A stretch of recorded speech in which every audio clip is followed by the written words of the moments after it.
Whew. Okay, we're more than halfway, guys. Thanks for sticking with me. I may have to break this into a couple parts.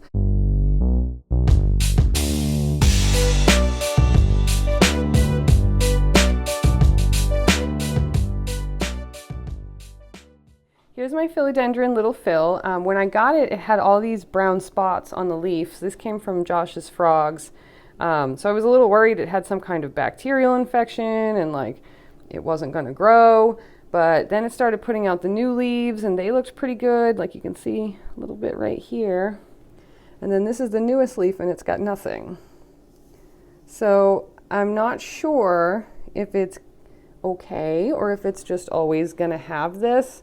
But I have noticed that as it's grown, there are less and less, and I don't know. But it has looked better and better as I've taken care of it. So we'll see how it goes. Another sort of sad plant from Josh's frogs. This is a Codonanthe, cordifolia, something like that. I have no idea what this plant's story is. I've tried to look it up. There's really not a lot of information on it. It doesn't seem particularly happy. I think it's more of like a terrarium kind of plant. I think it does flower, but again, like I just have these 3 little stalks, and it's like I'm sure if it was a bigger plant, it would be prettier. So I think that a lot of these plants that I have here are just going to end up in a larger terrarium. I'm looking into buying, something that's decent size so I can transfer a lot of these smaller plants into there, and so that they'll be a lot happier. I want to be a good plant parent. How cool is this guy? I just love this guy so much. Like, look at all of these amazing leaf spots. I would say since I got it, 1, 2, 3, 4, 5 of these leaves are new. This also came from Josh's frogs. And then all of this undergrowth has come in since then too. And you can see how like gorgeous it is.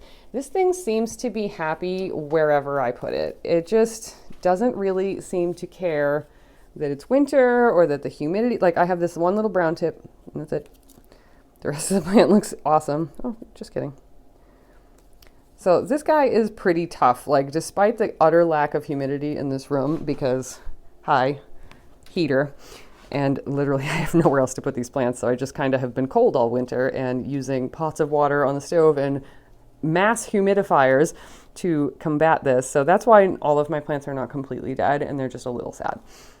It just doesn't like a ton of direct sun, so that's why I kind of have it back here with my other polka dot plant here that also doesn't love, getting completely blasted in sunlight. But how cool is this? You can see where like more sun has turned this side a little more purple and pink, and like this side is just a little bit more light because it's not getting quite as much. It's such a cool plant. This thing will grow. When I first got it, I read that it's like a temporary plant. It will grow and then it will flower these beautiful little purple flowers that smell amazing, and then it will die. So a lot of people would just throw them out. And I had noticed that there was a lot of undergrowth coming in, just new growth on the bottom. And I just like, well, I'm just going to leave the new growth and cut all the old growth off. And sure enough, it just grew right back up. So I don't know how long I'll be able to do that, how many times over and over, if this truly is a temporary kind of plant, but I've loved having it, and I hope it lasts a long time. So under here, don't mind my grody windows again. This house is old and gross, and I do my best with it. So this is my super cool creeping fig, and is a variegated creeping fig. It's a ficus plant. And if you notice what I said earlier about variegation, here's a vine that is attached to a variegated vine and has gone completely green. So you can see that the mutation has corrected itself on this vine. And I think that if I wanted that to like stop, what I would want to do is cut that vine off. But I don't really care. It's not a big deal to me. I think it's actually kind of cool that this happens. So we go up a level and we have my coffee plant. This came from the plant farm on Etsy as well. It does have this one sort of sad leaf. This actually came like that. So it's sort of been a slow dyer, but because it's like so up top, I wanted to leave it for a little while. And then here are 2 of its pups down here. I don't think I mentioned it over there. But I do have one of the pups repotted over there. So I'm going to pull these out in a couple of weeks when I do all of my repotting and pot them separately so that this mama plant can grow up nice and strong. And I like to come over here and sort of wiggle stems a lot to kind of build up their strength. which may or may not actually work, but in my head, I feel like I'm doing something. So here's my lace flower plant. I actually left a comment for Harley G about this today because hers is like, you know, in this beautiful pot, like full of, you know, these like parts of the flower, and it just looks so cool. And mine is just like this one stupid thing with like this ridiculously long vine that has grown so much since I got it. But look, it got so heavy that it broke itself. And now I don't know what to do with it. So now I think I have to somehow propagate this stuff, which I need to do a little research on. I see nodes, so I'm guessing from my rudimentary understanding of botany that these can be propagated, and I can probably somehow fill this out into an actual plant that will maybe flower someday. So here we have my Philodendron Brazil, and this thing was literally a third of the size about 3 weeks ago, maybe. I mean, it is just growing like crazy. These plants all understand what 12 hours of legitimate daylight is and what it means, and they are just going buck wild, and I love it. And also, I made that macrame hanger right there. Thank you very much. Taught myself how to do that last week. And this guy really loves sun, so it's been one of the only plants that I can put directly in this window, which is sort of a southeast facing window. South is like here, like diagonally. And the east is like here diagonally. So the sun comes up here and basically goes across here and sets that away. So this gets the southwest attention, and this is more of a southeast direction. But a lot of the plants that I've put in this window have really not liked it over the winter, and that's, if they can't take the winter sun, they sure won't be able to take the summer sun. So I think I may end up getting some sheer curtain panels for the summer just to help with a lot of my tropicals that can't take such a light beating. I do have blinds on these windows, by the way, guys, but they are also broken and ugly, and they were like that when I moved in, so I just keep them up because I don't like looking at them. So if we go into my little IKEA greenhouse, this was the OG IKEA greenhouse. I got it the year that they introduced it. My friend Kate actually bought it for me, which was super sweet. That was probably 6 years ago or so. So I have all these beautiful baby begonias from Josh's Frogs again. I got a little addicted to their mystery bundles while I was building up some of my early collection, and just, it was a good way to meet some new plants and learn what I liked and what I was good at and what could handle my environment and what could not. So there are 5 different varieties of begonias in here. So right over here, this is Harmony's Stormy Sunset, that purpley silvery one. That one literally and definitely, if you have not seen my unboxing of how shitty these looked when I got them, I'm going to link it up here in the eye, and I do this to remind editing me to do that. I'm going to link you the unboxing so you can see just how resilient begonias can be. I know a lot of people have trouble with these, but I found just the additional humidity of keeping it in this rickety-rackety, you know, decorative purposes only, basically, greenhouse has been totally enough to keep them happy.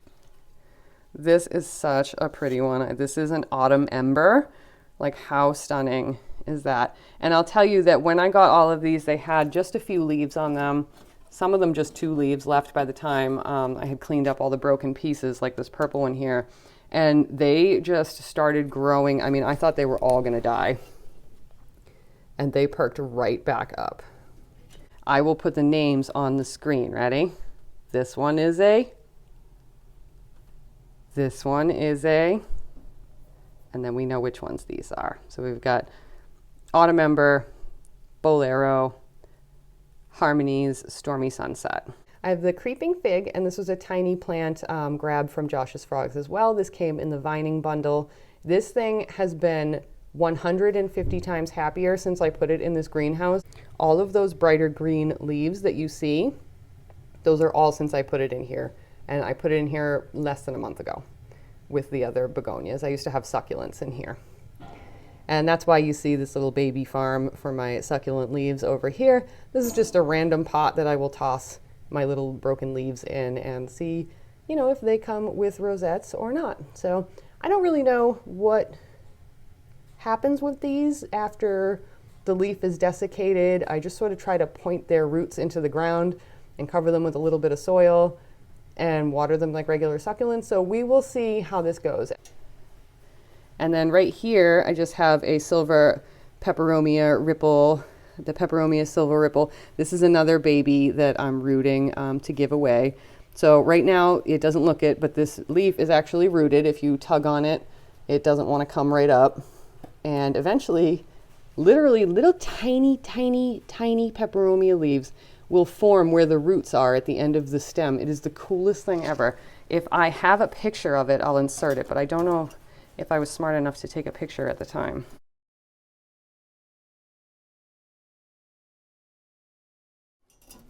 Of when I did it before. But it did take a while, so be patient with that. Okay, and now my pride and joy, Lily Monstera, ladies and gentlemen. Lily Monstera. Isn't she beautiful? Look at her. Look at her. Can you believe somebody was giving away this plant? They divided it up into, I think, 4 sections. And you can see these much older, mature leaves here. So you can see like the holes here, which is like, you know, ultimate mature Monstera goals right there.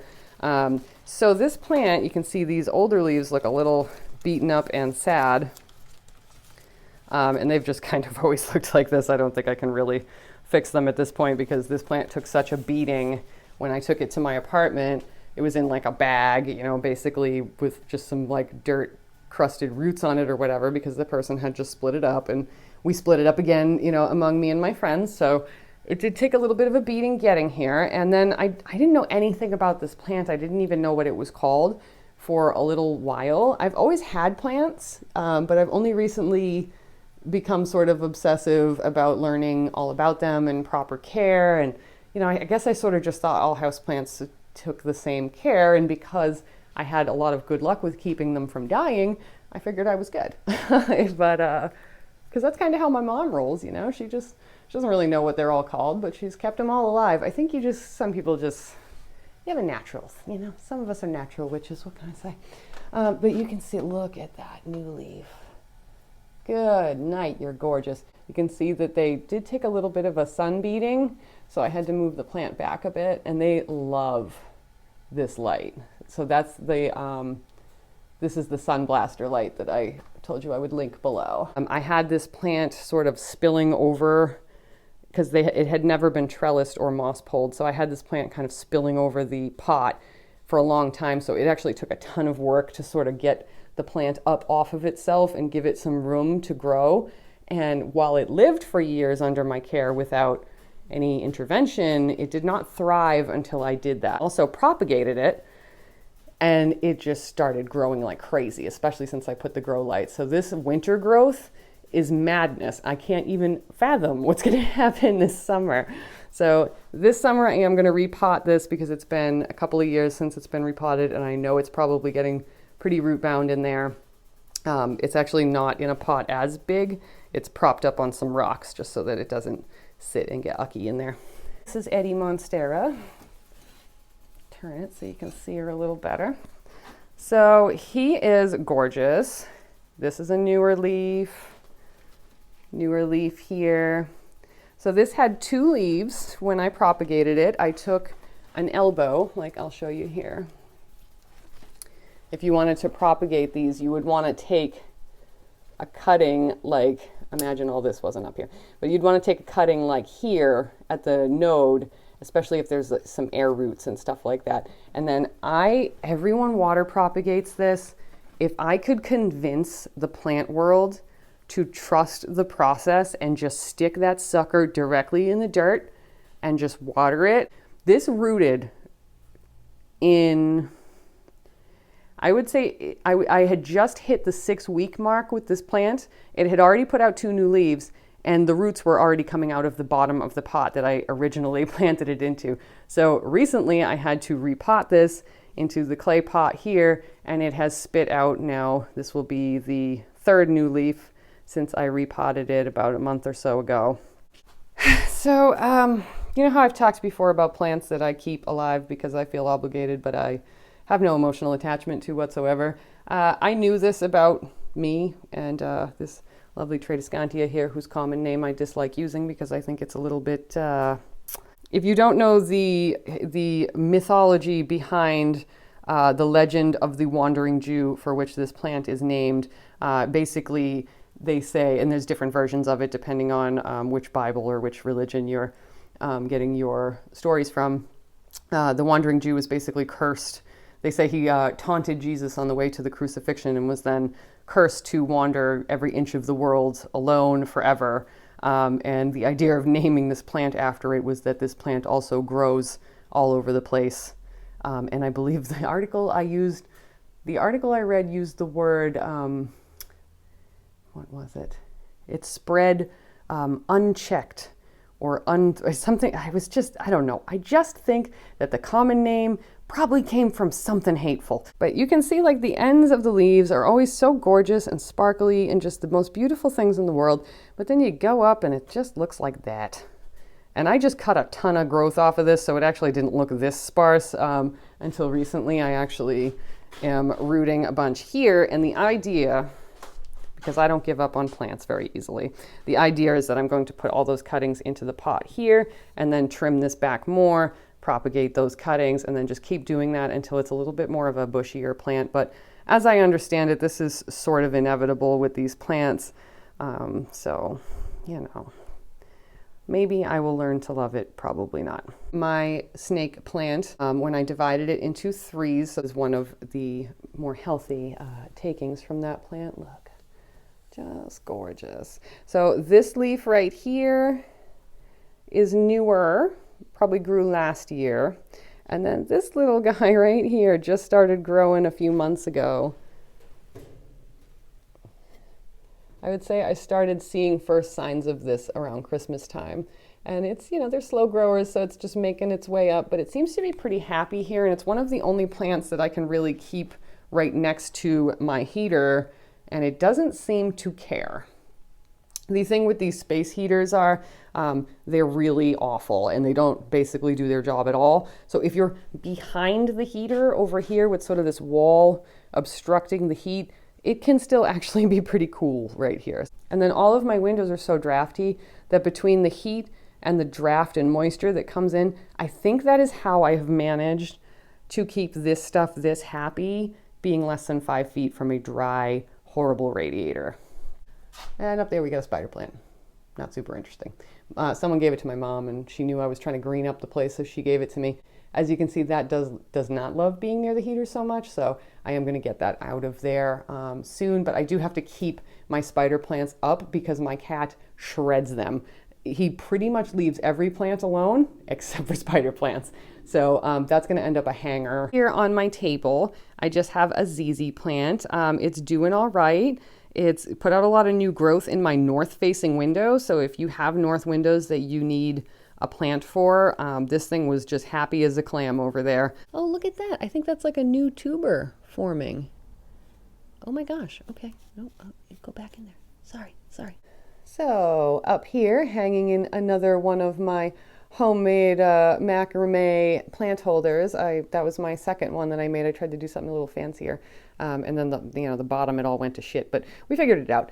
So here's my neon philodendron. Now, if this was a neon pothos, this would need a lot more light than it's getting. Again, this is like a northeastern window, I would consider this. But this guy just stays on the side of my window so that it doesn't get too much light. And then this is actually a grow light too, so on days like this when it's really dim out, I pop this on just to give it a little extra something. So this thing has grown like crazy. It didn't grow all winter long, and then as soon as it started getting 12 hours of daylight, it was like bam, just started vining all over the place. This also came from the plant farm on Etsy, and this thing has been just a dream. I mean, it's really in such good condition. It had like 1 or 2 little brown tips on it, but for the most part it did awesome all winter. This was another grocery store acquisition. This is a Peperomia lemon lime, and it has just been growing and growing since I got it. It used to be sort of like very domed and like pruned down, and it sort of just poofed out.